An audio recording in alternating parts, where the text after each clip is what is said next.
Are your fixed deposits exposed to the reinvestment risk? Yes.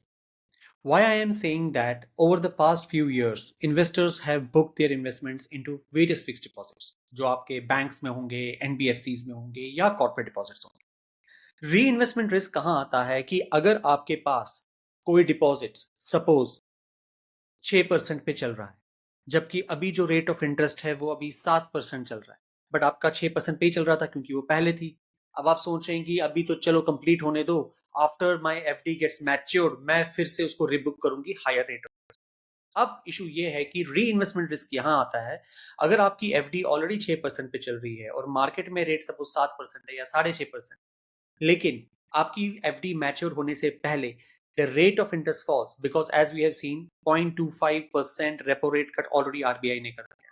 अगर suppose वो 0.25% repo rate और कम कर लेते हैं तो फिर उस केस में बात क्या होती।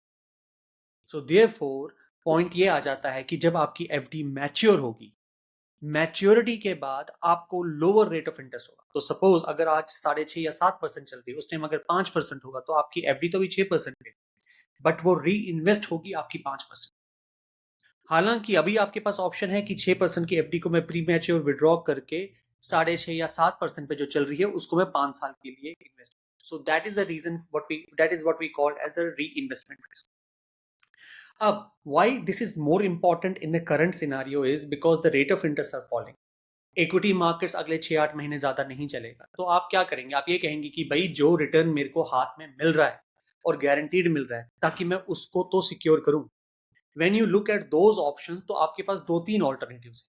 one alternative is you can go for bond mutual funds or fixed income funds, but उसमें भी rate of interest fluctuate होता है। You don't know which way the repo rate will go and what yield you will be getting, but at least from a part of your fixed income perspective you want कि भाई ठीक है, if I am getting 7.5-8% because कुछ small finance banks या फिर आपके जैसे श्रीराम या बजाज हैं, इस टाइप की जो एनबीएफसीज हैं, उनका जो रेट ऑफ रिटर्न है वो नियरली 7.5-8% है। लेकिन अगर आप सीनियर सिटीजन की प्रेफरेंशियल रेट्स और वुमेन की जो प्रेफरेंशियल रेट्स को जोड़ दे, वो नियरली एज हाई एज 9% तक भी जाता है।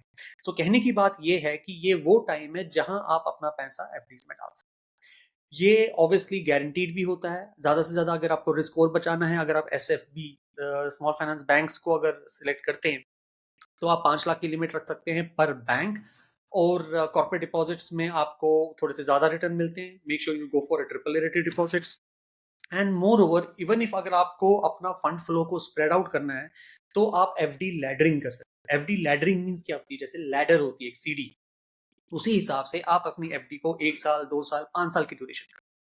ये मैं क्यों कह रहा हूं? अगर आप कोई भी बैंक की बात करें, बैंक्स करते क्या हैं, वो आपको कहेंगे कि भाई 1 साल की एफडी या 2 साल की एफडी आपको सपोज 8% दे रही है, लेकिन अगर आप 5 साल की एफडी करेंगे वो आपको 7.5% दे रही है। Now why they give you lower return over a higher period of the time? Because they want to tap into your greed mentality.